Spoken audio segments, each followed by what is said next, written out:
Hi, I'm Nancy Pav with Century 21 Redwood Realty, and I'm here today with Anthony Barr of Main Street Home Loans. Hi, Nancy. Hi, Anthony.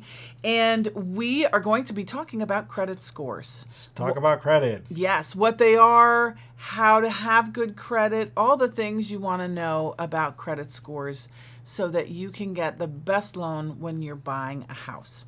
So, Anthony, tell me about why you need a credit score when buying a house. First of all, a credit score is just a report card on your finances. Okay? The better you do on your finances, the higher that credit score is going to be.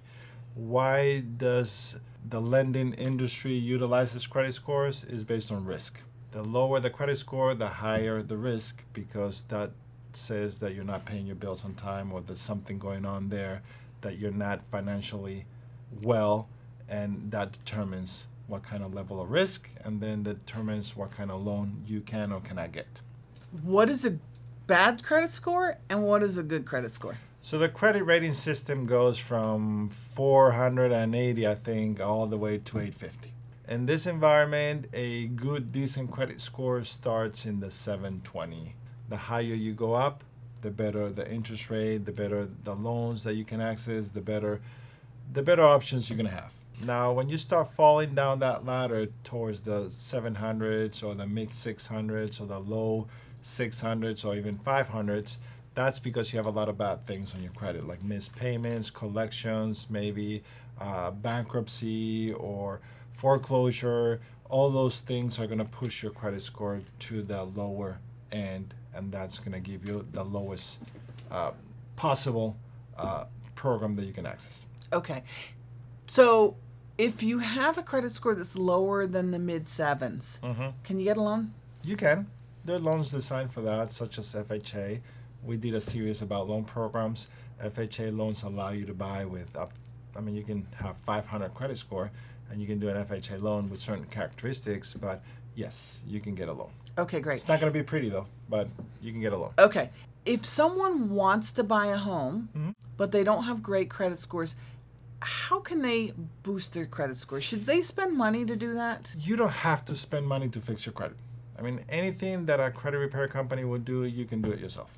Okay? So it takes time. It's time consuming because you have to, if there are accounts that are erroneously reported, you have to dispute them, right? And that's a process involved. Sometimes the credit card companies or the credit repair companies take care of that, which I don't think you need them, right? But it's a feature out there for people that want them.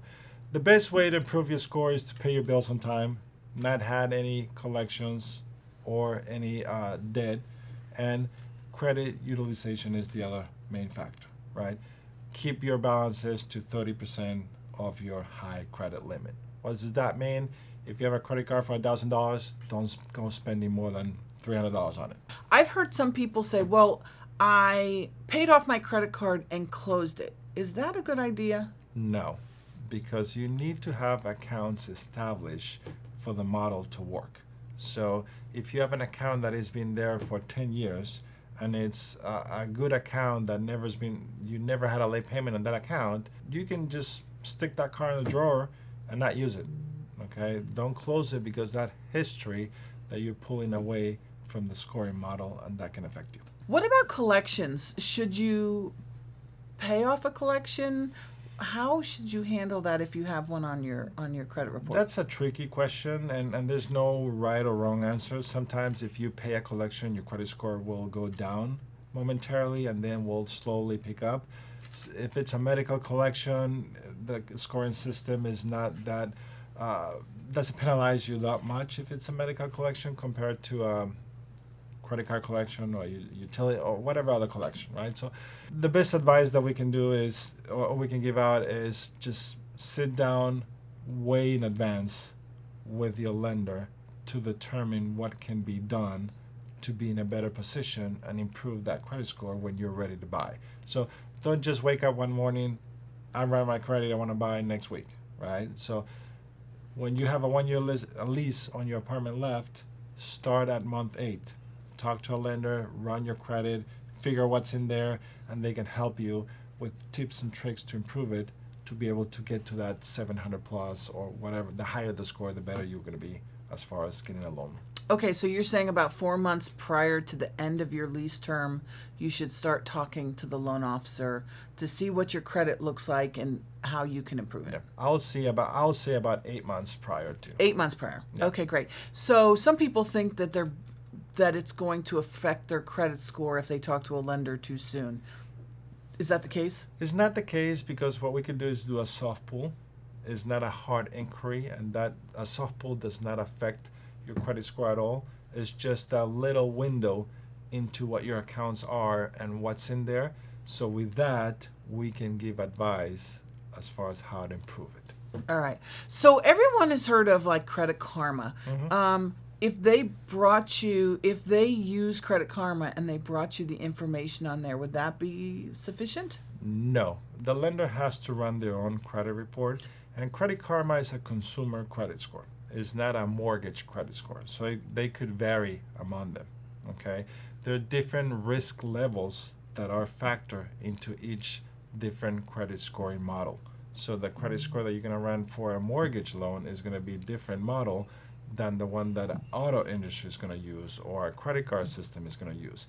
They have different algorithms that factor into that. So if you see a credit score, it's representative, but it's not the same. I've seen big difference between the two sometimes, but at least gives you an idea. There are good services that give you an idea where you are.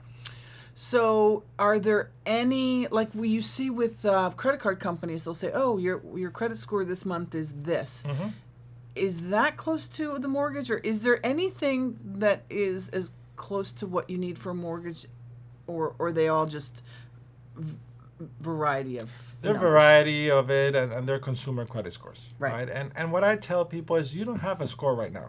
It's not something that keeps on the shelf and it updates every week or not. The credit score gets generated on the spot when the lender does the inquiry or pulls the credit report.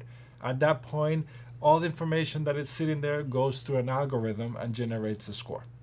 Okay, so that's why you can change the score from one week to another if you change the data that it's in your credit file that generates the score. Okay, so the best way, again, going back to time, right? 8 months prior, sit down with a lender, get a soft pull on your credit. You can even print a Credit Karma report because it'll have all the information there. And there can be things that you can do to improve your situation when you're ready to buy. Okay, fantastic. And is there anything else a buyer should know about credit scores? Pay your bills on time and don't get into debt. That's all it takes to get a good score. Fantastic. All right, thanks, Anthony.